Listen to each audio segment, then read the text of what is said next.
All right, here we go. This is Brian Wright.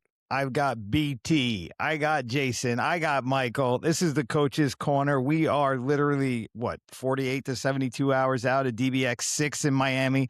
We've all found our way home, and we found ourselves here on the internet to have a nice conversation. Guys, I really appreciate you hopping on today.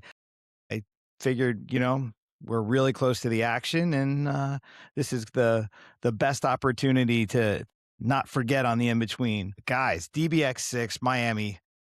Come on, somebody kick it off. I'll kick what it are we off, but I thinking mean, I here? thought this was called Talk Dirty. We couldn't even agree on a name, right? It was Dirty you're Talk right. or Talk Dirty. What Dirty is? talk, talking dirty. I think talking dirty sounds best to me. Who were you arguing with about the Yeah, name? talking dirty. The schmo. Okay, well, he didn't show up, so you get he's not votes. here, so he loses. No, he's dealing All with right, something it's for talking dirty. WrestleMania. That's it. It's talking dirty. That's what we're doing. Talking dirty. So, Jason, what you got for me? So, what I'll say to begin, right, is that Michael Garcia, the internet interim champion of the world for Dirty Boxing, I commented on one of his Instagram posts, King Mike, right?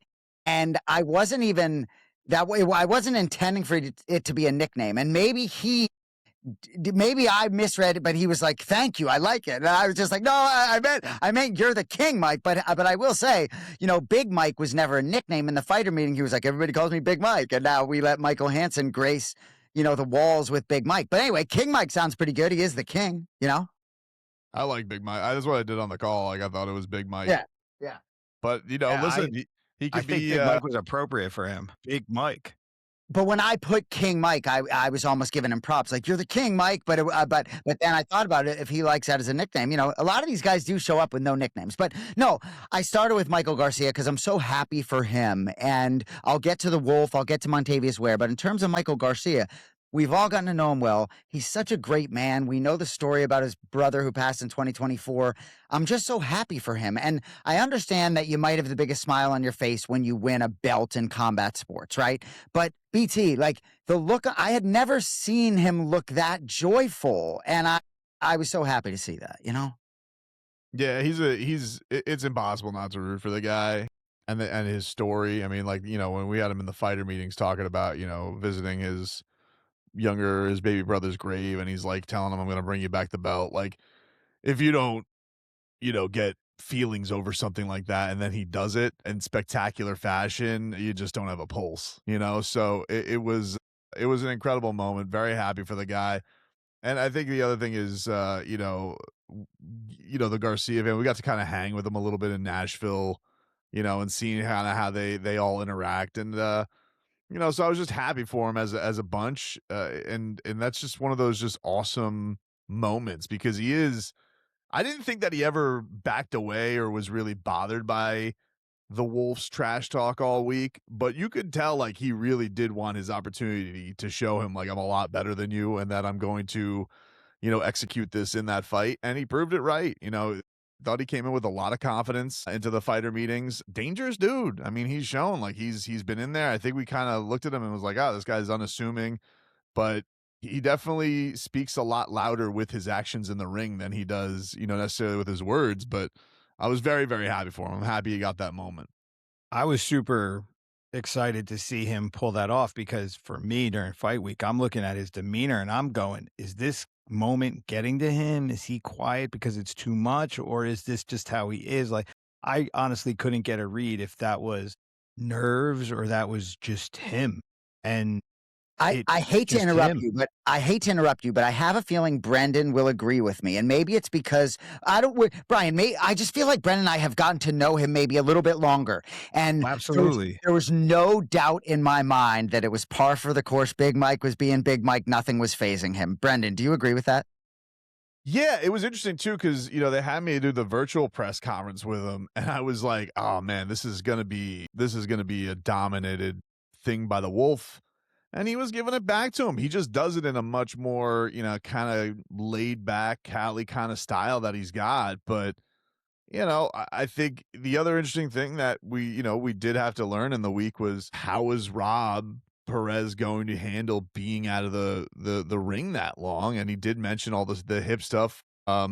It's kind of interesting talking to, hearing Frank on the broadcast discuss all that. Like, you don't quite know you're all the way back till you're in there, till the body's right. And so, I think you pointed it out on the broadcast, Jason, about just it wasn't the typical bull in a china shop wolf that we've come to know. Like, he was trying to feel some things out. And maybe that was, just getting used to his body, Brian. You probably know better than we would because, you fought. But like that. But I don't know, like, if that was him just kind of getting used to it or if he was just the size discrepancy or what, but that wasn't the wolf we've come to know right out of the gate.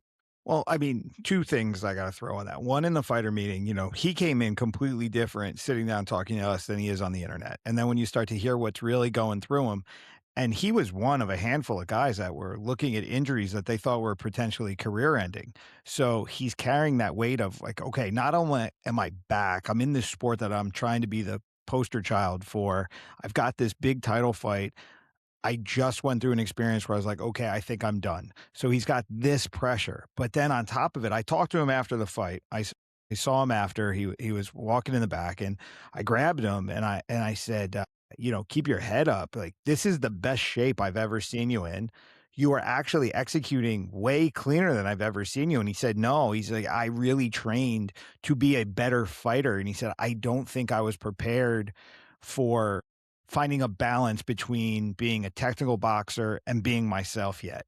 And that was the issue. He came out and he tried to be really technical, and Mike was just Mike, where the wolf is trying to figure out, who am I? And he also said one thing that was surprising. He said he came out different and he wanted to fight cleaner because he said it's a 5-round fight, and that was weighing on his head. He didn't want to gas out coming out and being wild. So he was going to save that for later, but you can't save it for later. You can't when you got Big Mike in front of you and that long-ass reach. Yeah, and given the matchup, the wolf, I exchanged texts with him. He said, I didn't fight my fight. I'll be back, right? That was the night of the fight. He certainly didn't fight his fight. And I think I was surprised, yes, to see that out of the gate. And the bull in the china shop is the perfect analogy. And interestingly enough, I wish I had looked back at finish rates in Dirty Boxing, because I feel as though the bull in the china shop thing overall has dissipated a little bit in a way. Brendan and I have been part of 6 of these events now, and we're not seeing finishes at quite the same dramatic rate. And I do think we will again, but I do think dudes are pressing pause a little bit. The 5-round thing probably played a role for Wolf, but also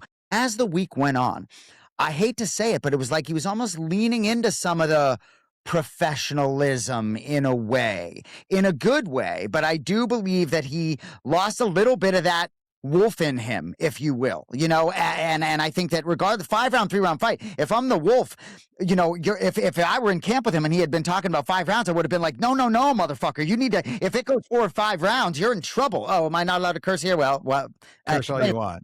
We're talking dirty, remember? This is talking dirty, so we got to drop some. 5-round falls a little bit deaf on me. You got to come in there and make Michael uncomfortable, and while I don't think he made him uncomfortable on the microphone leading up, certainly didn't make him uncomfortable in there, and with the reach and height advantage, you better be aggressive in there. So something I wanted to point out during the broadcast a little bit, I didn't really get the opportunity, was that if you look at the majority of the fights, the ones that went wrong for guys that we have some experience watching, the majority of it was guys were waiting for opportunities instead of making opportunities. And that's where guys were getting in trouble. So, you have someone hanging back and waiting to see what happens instead of pushing the action or using footwork or utilizing the ring to force the guy to come to him. And that's where guys were getting in trouble. I mean, Sung Jung Lee was a prime example of that. He was expecting the guy to fight differently. I mean, he got smothered and had to carry all that weight. And I mean, he gassed out. It was bad. What's up, Michael? Just You good, Mike? You've been popping in and out. Both my 3-year-old not wanting to go to bed and also having connection issues. But I moved to a new location in my house, and so far, so good. I like this backdrop more, I think. He's committed. We're committed. So, Brian, can I ask you a question? Sure. I'm embarrassed to ask this, and Brendan, you could answer this too. Are 12 elbows allowed in Dirty Boxing? 12-6 elbows are allowed in anything, but you can't drop them to the back of the head, and that was a little bit of an issue. So, I was trying to find in the Dirty Boxing rules something about 12-6 elbows a little bit earlier today. I didn't. Obviously, we know they're allowed now in the UFC, but so the back of the head is the issue. But in Dirty Boxing originally, I understand that, they want certain components to be like the UFC, but they were not allowed originally in Dirty Boxing, 12-6 elbows. And I meant to look back at the fight. which fight they were being allowed. But Brian, your point's well taken. That's why I started with you. So they are allowed, just not to the back of the head. Yeah, you can drop a 12-6, but I mean, in a straight stand-up fight, I think that it was not so much that you can't throw a 12-6 elbow as much as the target problem that you run into with that. Because in Muay Thai in particular, you have what we call like a tomahawk elbow where you're coming over this way, which would technically be a 12-6, comes down the middle, those kind of things. But yeah, when you have a guy doubled over and you're dropping on the back of the head, that's where the problem lies. With that also comes to the issue of the only hiccup, I think, in the entire night was the referees. We did have some issues with referees. I don't think anybody did anything that changed any outcome, but I do think it changed how some of these fights ended. Can Can you elaborate? Who was the one who, oh God, who caught the elbow and got up right away after the referee tackled him? Oh God. The Bailey Craig fight? Yes, that fight. I mean, that fight probably could have gone on. Yeah, I think that was Chris Young who was reffing that fight. And Zach Pauga's fight, one, yeah, when he knocked out Joseph White out of the ring. Yeah, like that. I will say we had a really good view of White. He didn't look like he wanted to get up, dude. Agreed. But he also ate an elbow on his feet. Yeah. Started it, and then Zach put his weight on him and his knee went out. And then when he went down, he's thinking about his knee, and then he ate a really nasty punch. Yeah. So I don't know. I think the referee, honestly, because when you saw the weight and how the knee went, I don't know if you are going to allow him to jump on him on that one, because it wasn't like he hit him and he went down. I think Sam Burgos has the perfect understanding of what to happen when a fight goes to the ground. And I think that's the main area in dirty boxing that the officials, if they have their meetings, need to focus on exactly what happens when it goes to the ground. But I agree it wasn't a perfect night, but I also thought Chris Young, I believe it was his first time, I thought he did more good than bad. Absolutely. I thought he had a good night.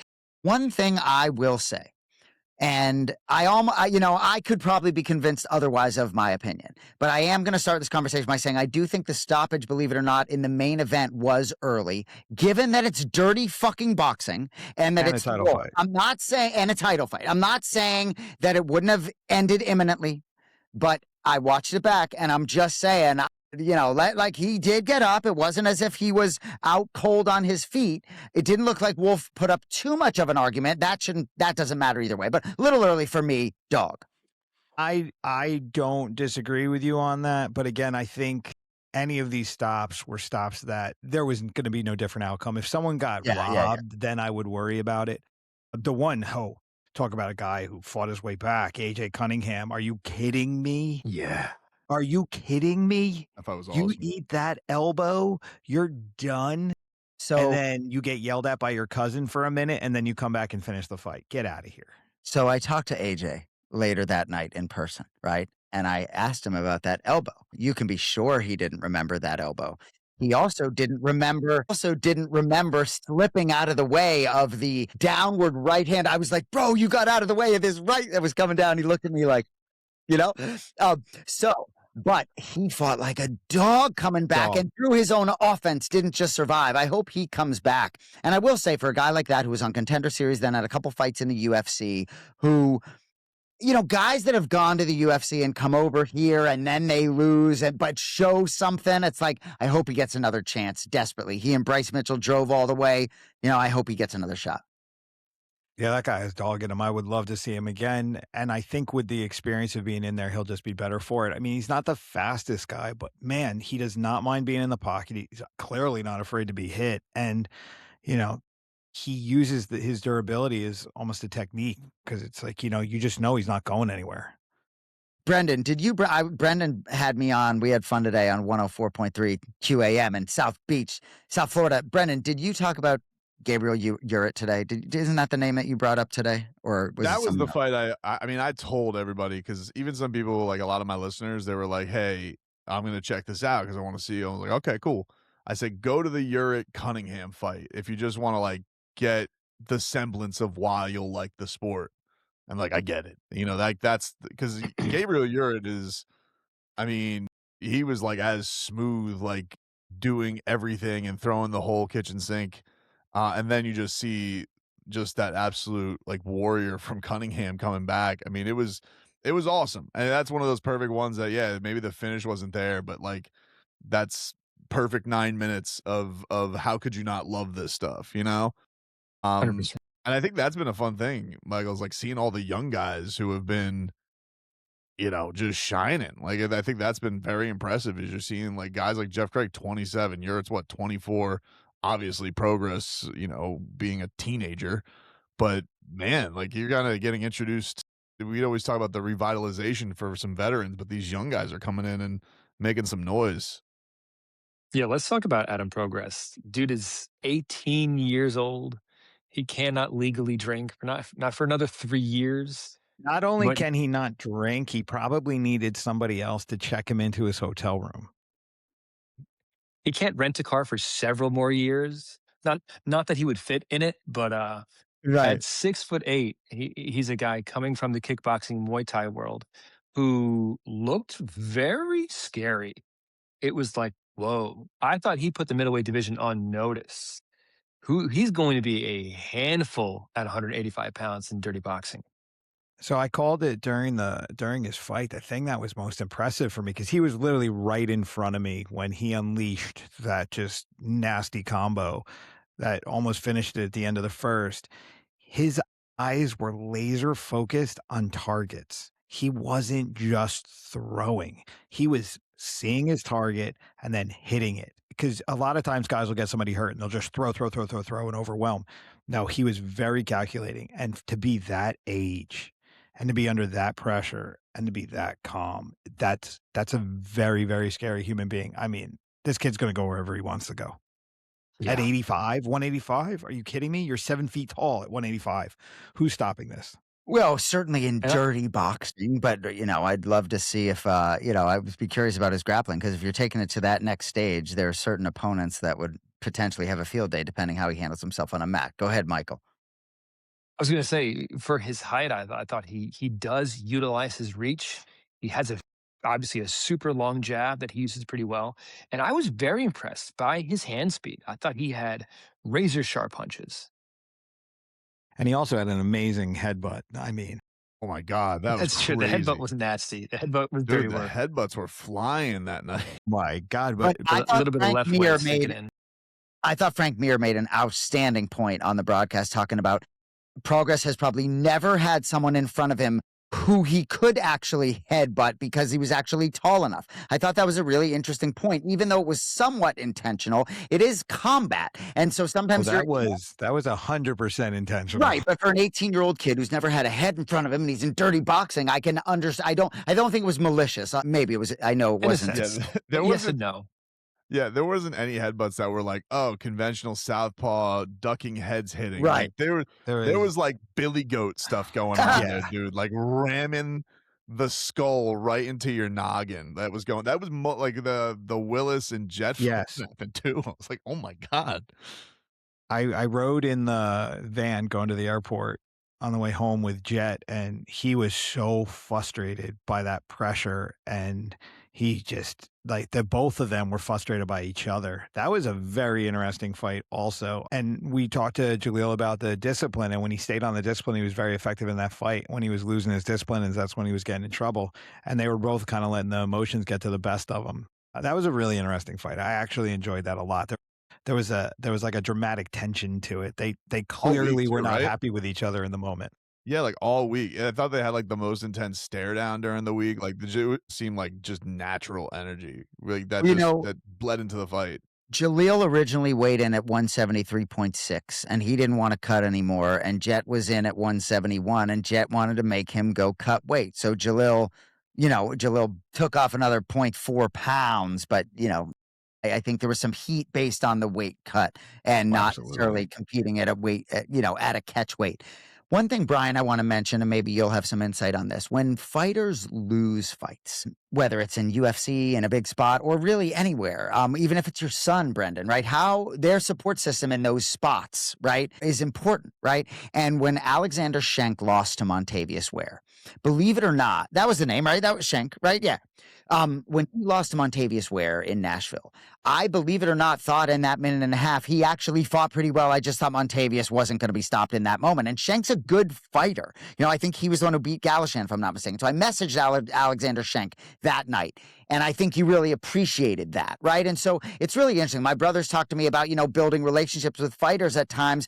because you're there for them not when they win to give them their flowers, but when they don't win. And I think it's interesting because both Rob Perez and Montavious Ware. Now, Montavious Ware won, but both of them yesterday sent me messages, and the first word was sorry from both of them. Do you know what I mean? And I know that, Rob Perez, when Malky went over to him, he just said sorry afterwards. And Montavious Ware in the back was crying. Michael, I was just talking about sort of being there for fighters when they lose fights. And Ware and Perez both messaged me yesterday, and I had messaged them prior to that, but with the word sorry as the first word, especially like Montavious is not happy with his performance, and I sneaky love that for the young kid. He won his fight. Right. I saw him in the back. I was like, 2-0, baby. I was like, move on to the next. It's a lot easier to be sorry with a W than an L. I mean, going back to the drawing board with a W definitely feels a lot better. But yeah, like your point though, that word sorry kills me. I always tell these people, I'm like, who are you saying sorry to? You're the one that's getting in there. You're the one that's taking on this test. What are you saying sorry to me for? What are you saying sorry to the crowd for? Don't let anyone ever disparage you for whatever you go through while you're in there. Even if you go in there and you don't have a good performance, you don't live up to your own expectation, you've got to just face that happened, and no one else has to face that except you in the moment. That's why I love these guys. And when we sit there and we talk to them at the fighter meeting, and you find out how many of them are fighting for their kids, for their wives, for better lives. These are people that they're not doing this because they want to go hurt another human being primarily. They're doing it because this is the job that they've figured out is what they can do right now. This is the one that can lift them above. And when they fall, forget about not performing at their best. I'm like, man, the dream is in jeopardy. And I feel that weight so heavily for them. And that's why I'm saying, I say this to everybody that loses. You're going to either be known for this fight, or you're going to go back, you're going to get better, and you're going to be known for the next fight. You have to decide, how are you going to end this? Do you want it to be this, or do you want it to be that? You figure that out. So, and that's so important. So, Brendan, with respect to Michael Garcia, the interim heavyweight champion, oftentimes, whether it's the UFC or a big promotion, there's a guy that you think maybe the promotion would like to see win because he's a promoter's dream or he's more loquacious on the mic or whatever it is. And we know that the Wolf has competed 3 times. We know the saying, the Wolf is dirty boxing and dirty boxing is the Wolf. And while we love Michael Garcia, and I think that he can sort of support that. I think a fight with Jairzinho could be very big. But for the Wolf, he's no dummy. He knows that the promotion was behind him, if you will. So when he says sorry to Malky Kawa, I can understand why he feels like he let him down, because we all know if the Wolf had found a way to win this fight and get on the microphone, it would have been a different conversation with respect to Big Mike. Yeah, I think the thing that's good about Wolf, and like the one thing he told me afterwards when I saw him walking back to my car was, that he just knows, like, no matter what, like, he was upset about his performance and whatnot, but he also knows people care about watching him fight, and so he knows, like, the next one he's going to get in there, people will have eyeballs on him. Like, you never want to say, hey, does this guy need the belt or not? But that guy can probably convince a restaurant full of people to go watch him fight in the parking lot. Like, he's just got that. And so whether he has the belt, doesn't have the belt, the next Wolf fight we're all going to be excited for.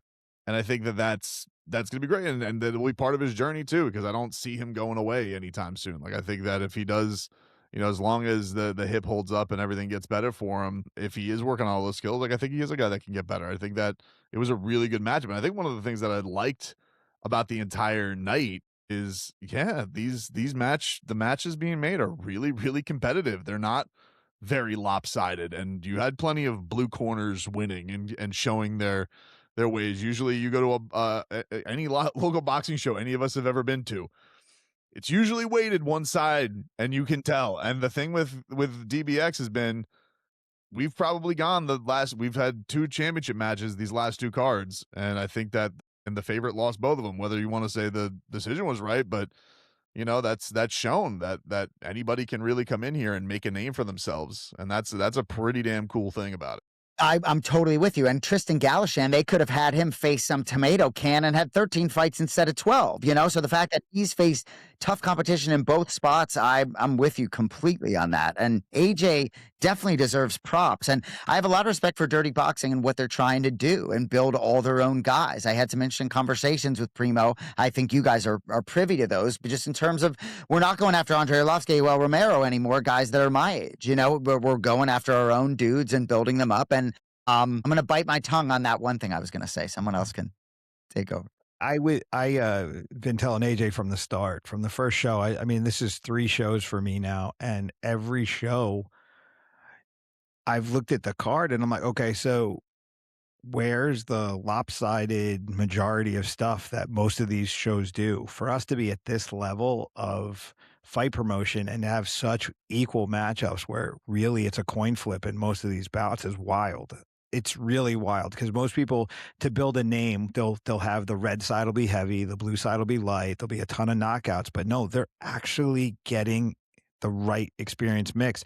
I mean, that's also, we were talking about earlier, Jason, I believe you said it, the knockout rate is a little bit, it's fluctuating a little bit.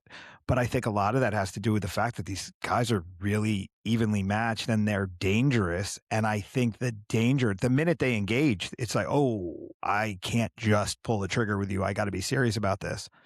And guys are having to make adjustments. You know, Montavious Ware, we've all been so high on him, but he went out there and he tried to light this guy up, and Saldana's like, no, you're not going to do it. And it was a really it was an interesting stylistic battle. It wasn't what we expected. We thought body shots, he was going to come out, he's going to be this, like, you know, he's just going to school him. But no, it didn't happen because, you know, I've been seeing an evolution in the expression of the rules. These guys are starting to understand what they can and cannot do. Guys are using pressure much better. Guys are understanding the little gloves better. They understand, like, you can't just brawl because you're either going to break your hand or you're going to get caught. Like, I'm not going to say they're being cautious, but there's actual strategy here. I mean, you guys have seen more than I have. A bit more mutual respect for sure. And also, I mean, all credit to Luis Angel Saldana, man. Yes, for hanging in there with a guy with such boxing acumen as Montavious, where Luis Saldana.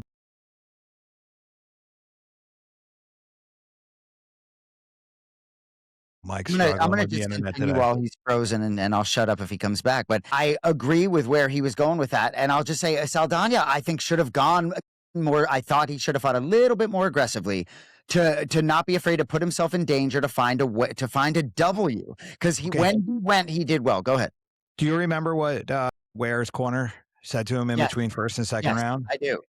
And that was the problem. Ware literally was throwing full power all the time. So Saldana, like, every time he would come forward, he would get cracked to the body really hard. And when you're throwing with that kind of firepower, we're like, why do you want to step forward? You're going, okay, this guy's really trying to crack. There's no play here. So, okay, I'm going to wait for the counter. And Ware didn't allow him to get comfortable, didn't allow him to make mistakes. If anything, I don't mean Saldana was waiting for the mistake. More unorthodox in a 9-minute fight. It's a fight, in my opinion. If I'm in his corner, yep, that's what's happening. What, are you just going to take the loss because he's fighting that way? I think you have to put yourself in danger in that spot. My opinion.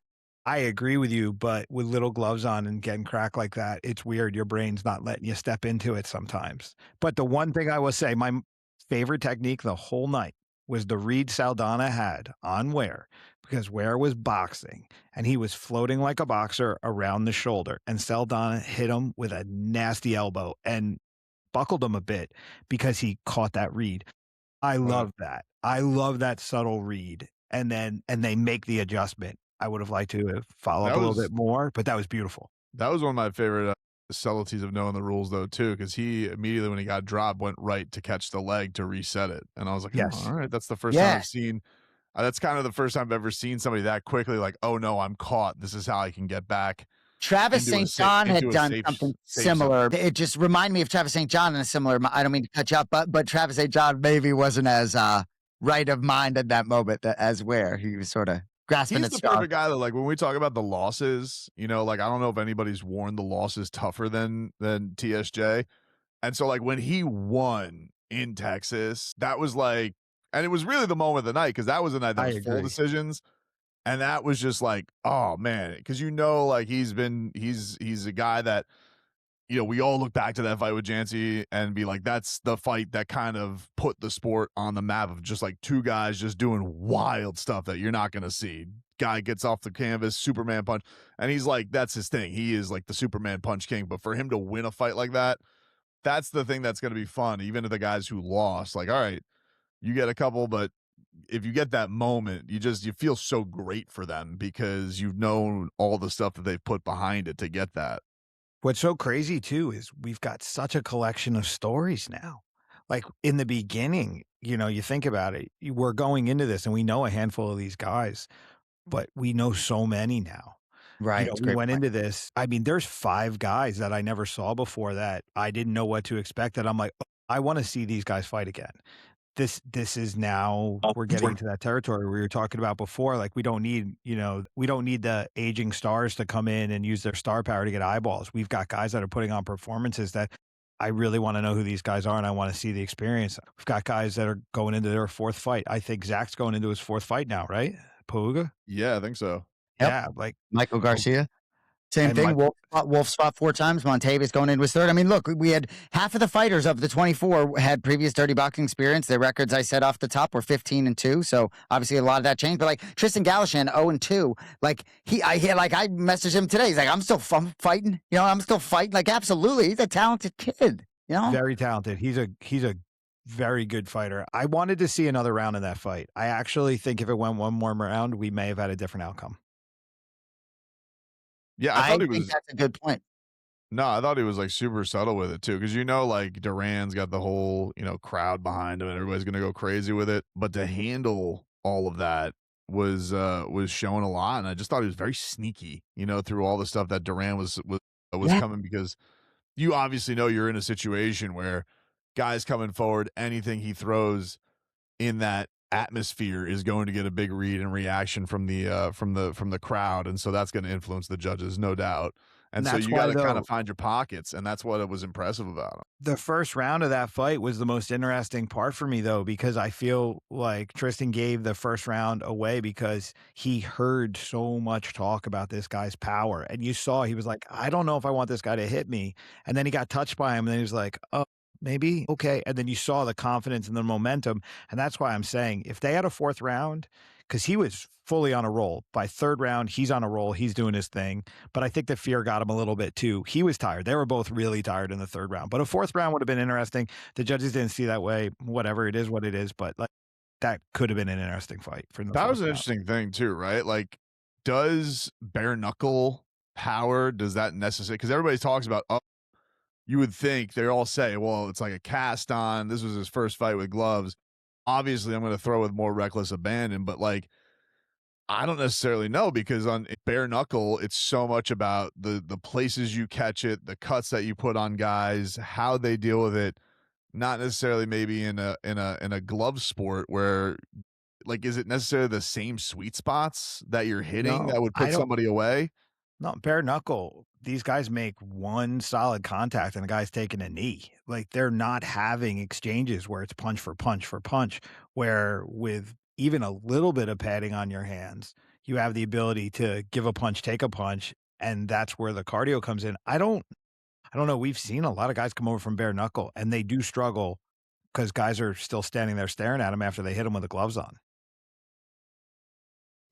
I saw that fight closer than Frank Mir did, and the judges had a 30-20, I think, across the board. And there were more powerful shots, but I thought Galashan did a little bit with volume. And I will say, while I think significant strike statistics can be misleading and overrated, I wouldn't mind looking at some here and there in some of these fights.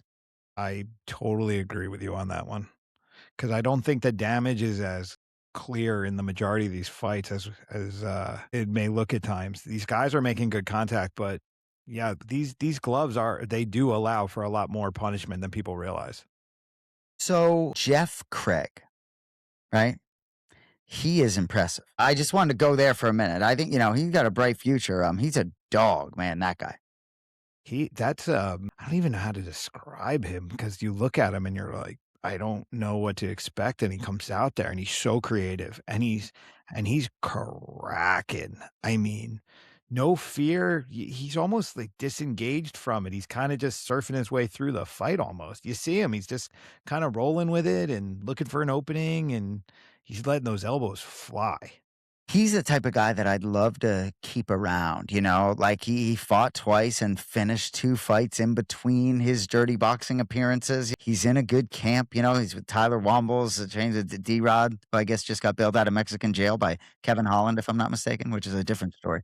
I don't think my brother asked Kevin Holland about that on his podcast today when he was on. But no, I just think some of these guys are really Gabriel Urit and Jeff Craig and Montavious Ware starting to have some real dogs. I hope we start to get closer to some other belts being contested because I don't think we should be that far away in certain divisions. Jeff Craig is the epitome of cool, dude. He just is. Like, it's just he is one of those guys. He just rolls in and it's like, what are we doing here? He's taking the selfie during the weigh-in. But, like, even his first debut, didn't he take that on short notice, Jason, at 1? Yes, I think he yes, did. yes. You look at him and then you look at Bamboji, and you're just like, oh, come on. This is like, it's like a shirt-off contest. You're like, no shot. Like, this kid's – and he's like – it's like, boom, vicious right off the bat of, like, ground and pound, and then has this – he gets cracked early, and you're like, all right, this dude's in trouble. And then it's like, nope, here's a crazy-ass uppercut and a follow-up. And then this one's just like – you're going to see the wildest elbows of your life. And you're just like, where does this kid come up with this stuff? But I think you would agree, Brendan, that when we first met with him, like, regardless of the physique, we were like, oh, he can fight in the meeting. You feel me? Right? Like, I wasn't surprised. I don't think you were either after talking to him the first time. No, well, this one was that one when this card came out, and I was like, that is to me like it was gonna be the most interesting fight of the night because I thought with Dustin having the kind of electric knockout that he did. Yes, I mean the first one that he had against Hodesing basically ran right into the right hand, but it still was impressive power. I mean, he sent that dude silly crawling out of the ring. That's how hard he hit him. So I was very, very intrigued by it. And dude, I mean, yes, they're probably, and that's the thing that's interesting. Like if the fight would have kept going, if they would have let Dustin continue, what could that have turned into? And so that's one of those where like, dude, even if we're doing this like in a couple of years, and I wouldn't mind seeing a rematch one day back, like if we got into some world where like they're both on rolls and we can talk back to that, like, oh yeah, you remember when Jeff caught him clean with the elbow in Miami, but now Dustin's got the chance to kind of avenge it. Like there is some what if to it, but man, Jeff Craig's he's very, very impressive, dude. So the thing with Jeff is that I look at him and he's got this very, I'm going to say, carefree attitude about it. I'm looking for the guy that's going to make him care. I want to see somebody that makes him a little bit more nervous. Somebody that makes him have to go, oh, okay, and not how am I going to create a pathway out of this, but going to have to dig a little bit more. And that's what the curiosity. That's why I hope he comes back. I believe he has big MMA aspirations, but I hope he keeps coming back to dirty boxing. Quite honestly, with the amount of eyeballs that we're starting to get and with the action that's happening, and when you have an audience that's filled with UFC fighters that are all like, wow, this is a lot of fun, I'm enjoying this, there are guys that are going to want to come back now that are thinking twice, like, where am I going to go in my career now? The money will get better, the show's going to get bigger, the attention's going to be more. This is different. As much as it's hybrid as a sport, it's hybrid as a promotion as well. I mean, this is truly, people were telling me that Power Slap is the best party that you go to. I'm like, man, I kind of feel like DBX is moving in that way. This is like a fight party. It's like where it's spectacle outside and it's sport inside. It's the perfect marriage of like 2026 sport entertainment world. I love it. This has been fun. I got a lot of love for the Hangar. I know Brendan Tobin does too. That's a scene more like Power Slap, but we outgrew it in a lot of ways. And the James L. Knight Center, we filled the building, and I think hopefully getting bigger buildings with more fans would be, hopefully we can continue. Go ahead. We only went there to make Tobin nostalgic because, he graduated school. I can't believe that those chairs are the same, dude. Like I was like, well, nobody reupholstered these things in 20 years. That's my thing, right? I'm like, you're bringing this UFC. My point was, if the UFC people were, Hunter Campbell's there, Nina Jama's there, and Mick Maynard, he'd been there before to see Gable. But to me, the Hangar, right? You bring all those people to the Hangar. It's just more of a scene, what we're about in a way. I understand we want to fill these buildings, but even Nashville and Houston, with respect, James L. Knight Center, there was just certain, yeah, man, maybe it was the upholstered seats, but it just, there was some things left to be desired for me. I hope maybe you can cut that out if you need to, but I thought the lighting on the yeah, ring and the way it looked, that was the best it's ever looked for me. I mean, I felt like we were on a movie set. Yeah, it was raw. And then doing the video, the shot from straight above the ring, they didn't use it enough, but they were using that. If they figure out the right moments for that too, different camera angles, better lighting, they're improving as they go. We've made a step forward every show. Yep. Every show, from I agree. fighter to production to more fans. And I mean, I was looking at the YouTube numbers too. I mean, at this point, for most of the other shows, they weren't where it's at now. I mean, the show really is doing well. So, yeah, it's fun. We have momentum. You know, Jessica Rose Clark had the opportunity to fight Paula Bittencourt for the belt, and Paula beat her. Jairzinho, we don't know exactly what's happening there, but there are 2 belts. If there were, and I'm kind of putting you guys on the spot, I think Brendan definitely has a better historic perspective memory than I do, even in terms of recall for the night that we just called fights. But if there was a guy or a division off the top of your head that you think maybe would deserve a belt to be contested at, anything pop into either of your heads? Man.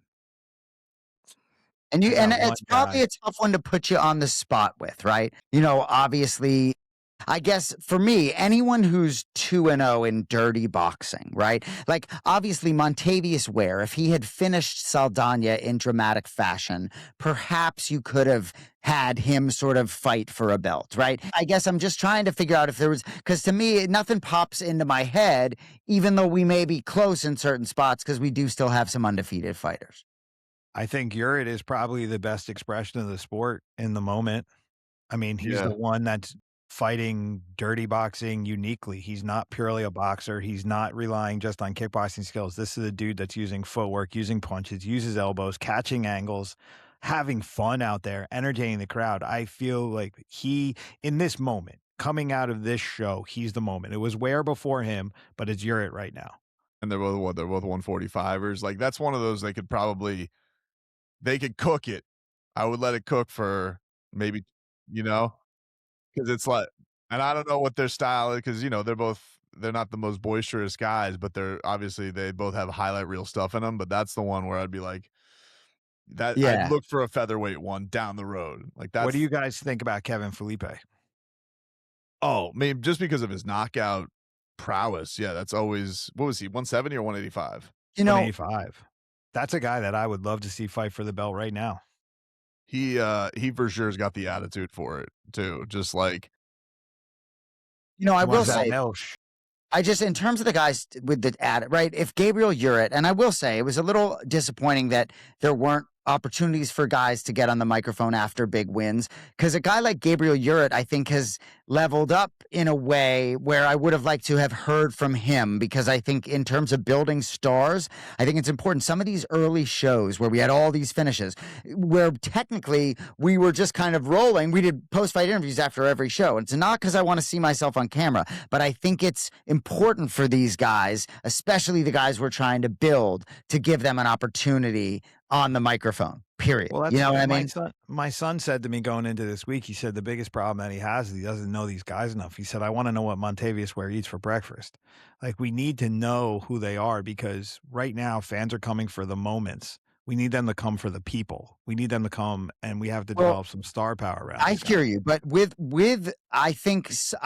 respect to that opinion, though, that's our job. So, and that's my job. Course. So, and tell your son that I'm failing in that regard if that's how he feels, right? Because I do feel that we have told some stories of some of these fighters, and I think we've done a decent job. Do you know what I mean? So, I actually would respectfully disagree, and not trying to take it personally, but I do think, there are a lot of, whether it's Blake Lacaze and his upbringing, or certainly Michael Garcia, but I think that contradicts your point earlier, Brian, about starting to get to know these guys. So while I think there are more opportunities there, I think we're doing our best. I think we're doing, with the amount of time that we get to spend with these people and the amount of time we get to be on air, to be able to tell the stories that we have is rather impressive. What my son is saying from his perspective, he would like to see more in between. He would like to see a little bit more content coming out of the organization around these guys. Oh, like fight week.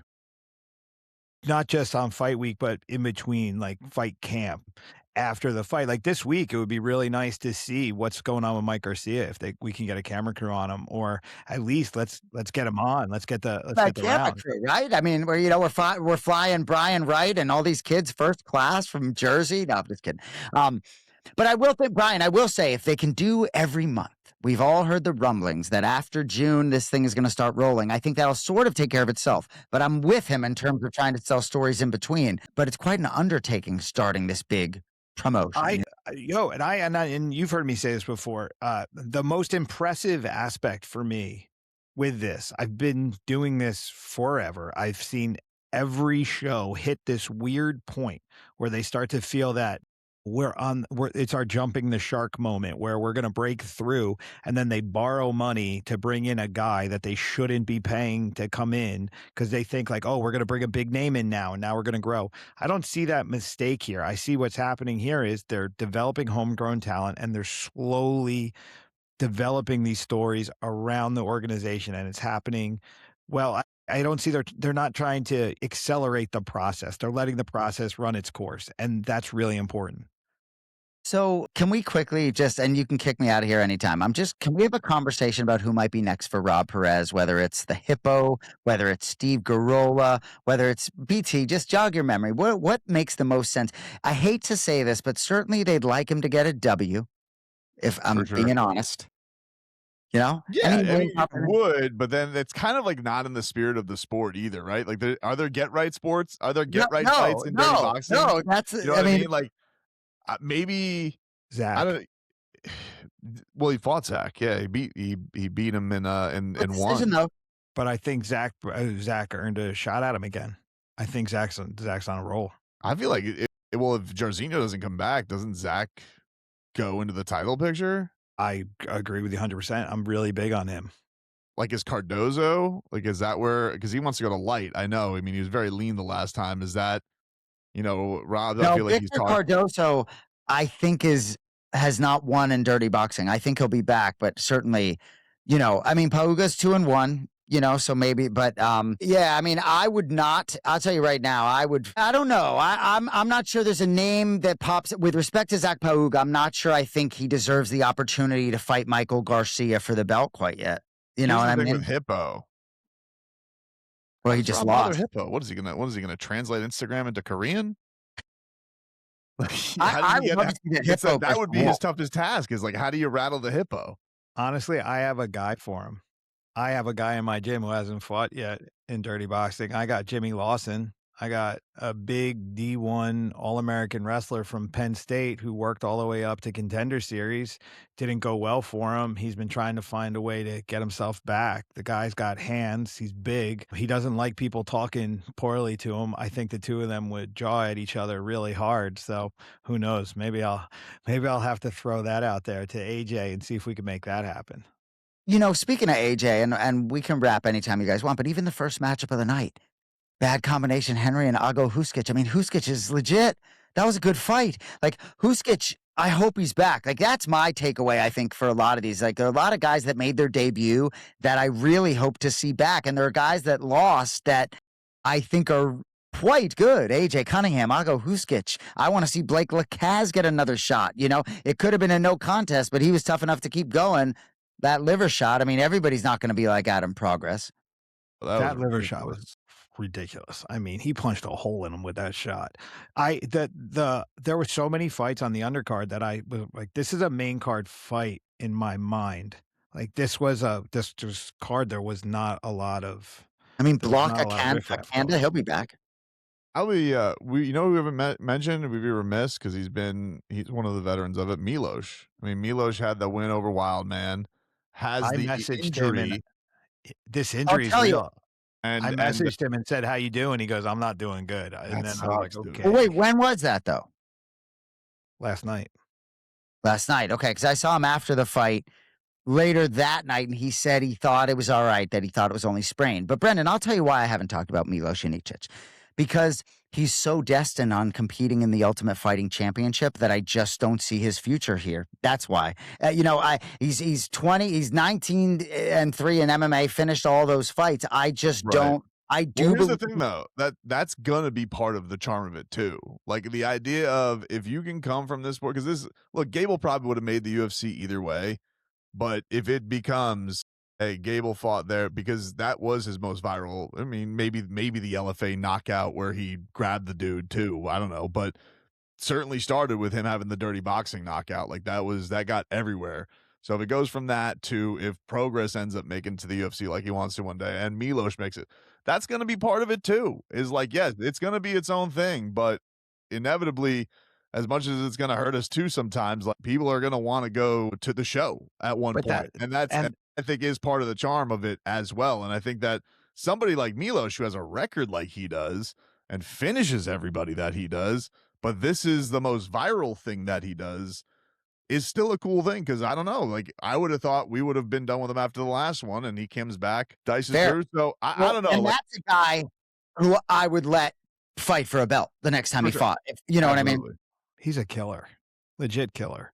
The one thing you got to remember with combat sports, and the craziest part about it is it's always, when you're trying to be a sport, you still have to have a bit of spectacle in it, because this is prize fighting, and it's what the fans want. They don't always want a league mentality about everything. They do want to have a little bit of craziness. Like Gable, so we were a pit stop on the way up, but it was the coolest part about Gable was, this is a guy who's an Olympic gold medalist in wrestling, and everybody's going, yeah, but can he strike? So he put himself in an environment where all he can do is strike.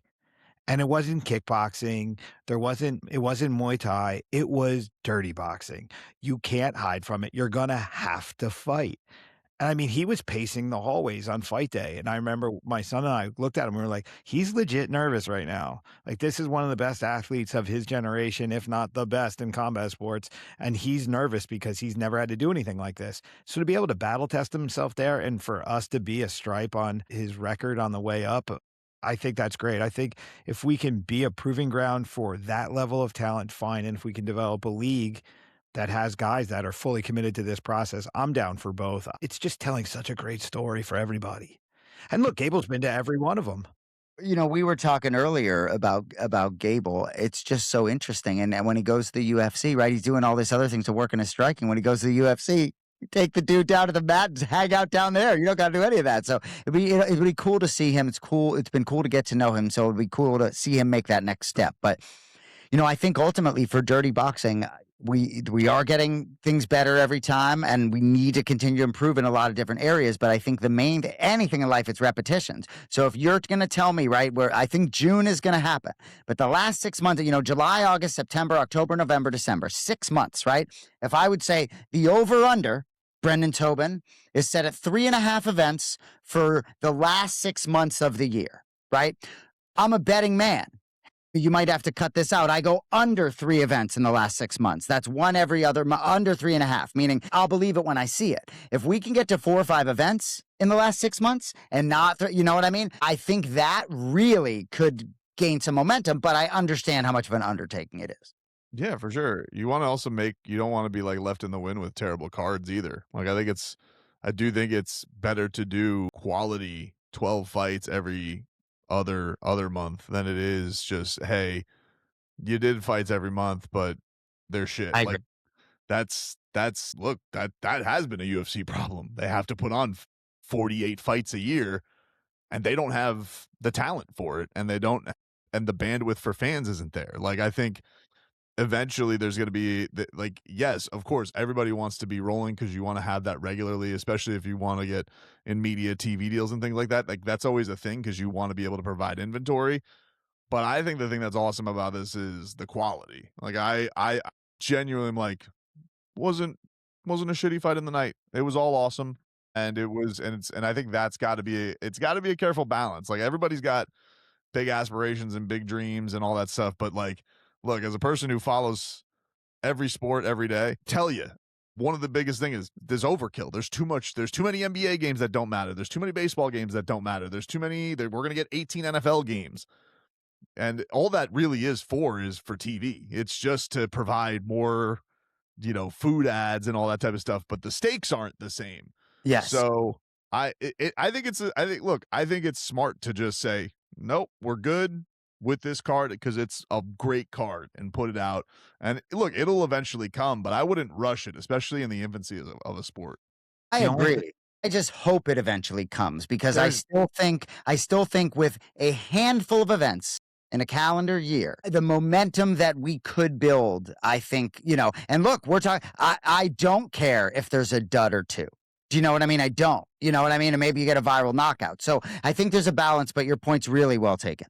The only thing I can throw at you guys on this one from the damage perspective, so an MMA fighter has a hard fight. I mean, you're looking at 2, 3 fights a year and your body's ravaged. Boxers, because of how many rounds they fight and because of the big gloves, their brains can only take so much damage.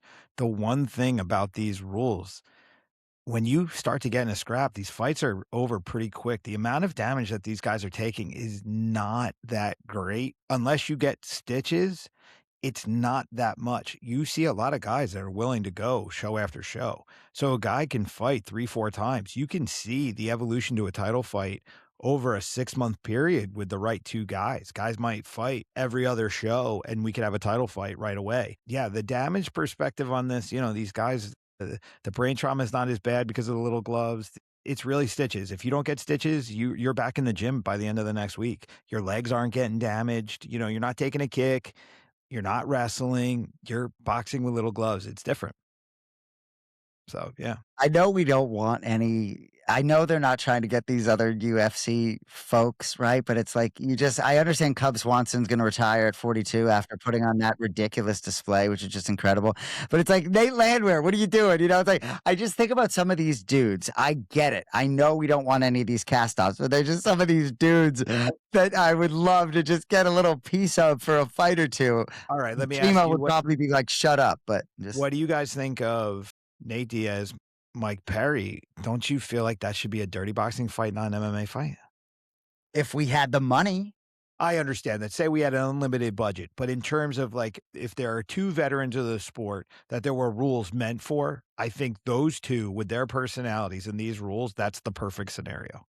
I agree. I mean, if Nate Diaz is trying to win this fight and not put on a show, though, that's certainly, certainly he would like to have it happen on the mat, in my opinion. But I'm excited for the fight. I think Mike Perry has a great chance. He's been more active. I think he's got a tremendous chance to cut Nate open with all that scar tissue, So what's the line? You know the betting line on that I fight? don't even know. I'll look. I think I'm going to go to the press conference on Wednesday with Brian. Nice. Nice. It's in New York City. I'm excited for Platinum. That's a big, big moment. The Perry's a favorite. fish. What was Yeah. that? Perry's the the line? favorite. Perry is about minus 225, Sounds and about right. Nate's anywhere from plus 175 to plus 200. The fish that got away, it's the last thing I'll say tonight, is Brian Battle's the fish that got away for us. I feel like that is a guy that really could have done something in dirty boxing. Well, do you think the door is closed? He's got a PFL contract. Right. I mean, like, look at how that fight went. Did you watch that? Brendan, did you see Brian Battle, Johnny Eblin? Yeah, that was really bummed. I know. Did you really I think it was going to go another way? I mean, I didn't think Eblin hadn't looked awesome recently, so I was a little hopeful. I mean, I know he's definitely more well-rounded. And I know he's a tank. I mean, my buddy trains him. So I'm like, I've always followed Johnny Eblin, but I'd kind of wondered, like, had he peaked? And, but obviously not. Brian Battle's a guy. Like, the problem with Brian Battle is when you look at that matchup, Eblin first battle, the Battle just doesn't have the hips for that fight. Eblin was going to be able to get on the hips anytime he wanted to. It was just stylistically a terrible matchup for him. Brian Battle's going to I think he'll have a very nice PFL career. He's just going to have trouble with certain guys all the time because Eblin's a tank, built dude. that way. I think Eblin goes to the UFC and does well too if he ever wanted to. I think he's a guy that that's an impressive fighter right there. I I agree. enjoy watching him. I agree. He's the man. All right. I said it was the last. I'm going to ask you guys. Last one. We're going to go completely off topic. We're going to go into the other Miami event. What do you guys think of Yuri? Did he make a mistake, or did he get caught? Believed him when he goes. First of all, he's a weirdo. Like, when You we had him think? in, dude, we had him in studio, and he's just very like everything he does has thought, but also, but he's also a crazy reckless person, in some of these fights.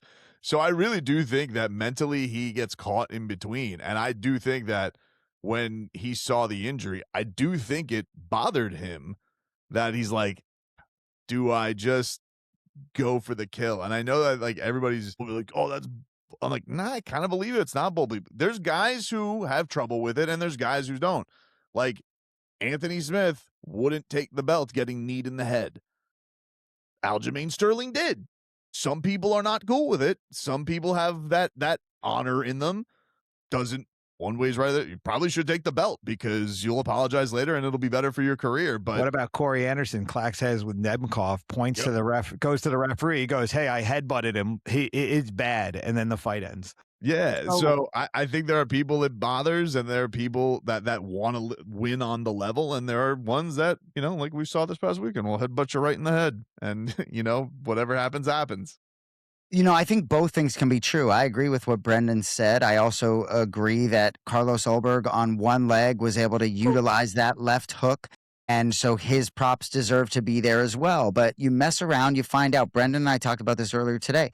Chris Weidman against Anderson Silva back in the day. Anderson Silva messing around. Don't mess around with Chris Weidman. Then he becomes a middleweight champion. So for Yuri Prochazka, he would love to have a take back, obviously, of that moment. Because certainly, and my point is that while the leg kicks did not cause the ACL tear, whatever it was, the leg kicks were beautiful. He could have finished the fight with leg kicks. I think the towel was going to be thrown in. So a massive opportunity lost for Yuri. What's so fascinating to me, and I feel like I'm on an island here a little bit, but had Yuri not won a title in the past, I think this would have been, imagine if he doesn't have a belt at home, how major this is that he doesn't become UFC champion in this moment. So that makes me agree too with what you're saying, Brendan. Like, I genuinely believe that Yuri did a little bit take his feet off the gas because his reality as the human being he is, that was how he lived in that moment.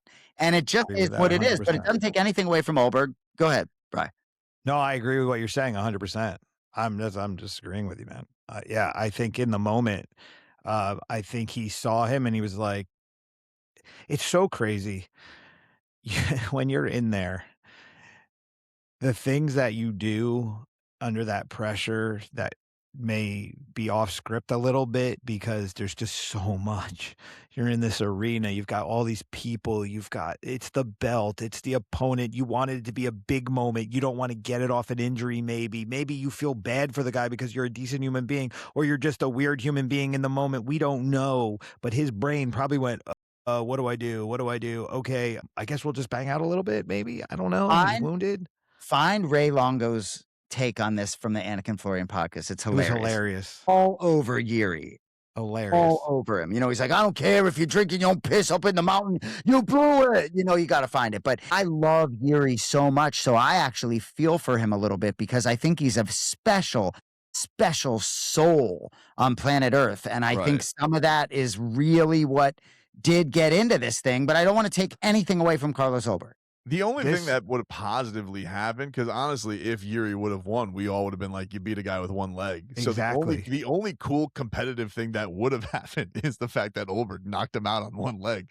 Well, if Yuri would have won, we've been like, you beat a guy on one leg, no big deal. It's just, it's unbelievable. He's got to be, like, as you can see, he's obviously killing himself. I mean, this is also all with his first child being along the way too, just to add on top of it. You're thinking, oh, honey, I'm bringing the belt home. Oh, never mind. Like, this is probably like all flashing in your head. And now you just have to live with this regret. Cause like, when the hell is Yuri's fought for a bunch of belts? He's not going to get to fight Ulberg anytime soon, unless Ulberg is out for a while. Right. Yeah. And Ulberg wants nothing to do with the rematch because he didn't like how Yuri handled this. So when Joe Rogan went up to him to interview him, it reminded me of every Super Bowl when they go up and they start talking to guys that were on the losing team. And the guys were like, we're going to go back. We're going to get it together. We're going to be back next year. And I think the statistic, there's some crazy statistic. It's like 90% of those guys will never see a Super Bowl again on the losing team. And it's like, that was your shot and you may never see it again. And Dan you're just Marino. trying in that moment to live with the reality of like, oh my God, I may never come back here again. I'm not going to get that ring. I'm not going to be the champ. And yeah, that's just what's so hard with this. I'm looking at him like, man, you may never get to fight for the belt. And luckily, I mean, Tobin, like you said, like at least he has a belt on his shelf at home. That's Right. probably what's going to keep him from, killing himself tomorrow because this is heavy, man. This is heavy. This is really heavy because this is not fighting on a small show. This is the largest show on the planet. Well, and he also, I understand Carlos was compromised, but Yuri was still winning the fight. He was beating up that leg, even though the knee injury was so he was winning it. He was the better man in the time that it was contested. The idea that the left hook opportunity for Olberg perhaps only would have presented himself because his knee was that messed up is so weird to say out loud. That because he's injured, it becomes a little bit of a different fight. It's just nuts. But like my brother always says, like seeing someone become a UFC champion for the first time is the greatest thing in his career. And last night we're exiting the arena and he sees Olberg getting into the elevator and John has called one contender series in his career because someone got sick and he got flown out. And Luis Saldana was on that contender series too. But Olberg was on that contender series. So John has known him since he was on the contender series. And so for him to see him become strapped up, the Yuri narrative sort of falls by the wayside, That's a moment. Yuri is going to get up to pee at 3 a.m. for the rest of his life going, God damn it, why did I do that? But we all probably got moments like that in different. 100%. He just happened to have his on fucking Paramount. So. But I think for a guy like Yuri, I think that is a strong soul too, and he'll be able to sort of put it in the right compartment. Bilal Muhammad, who's a very close friend of mine, I hadn't seen him. I saw him. He was cornering a fighter. I didn't see him all week, but we were able to shake hands over the octagon. He's lost 2 straight since winning the belt and didn't defend his belt. It's been a tough stretch for my boy. It's hard.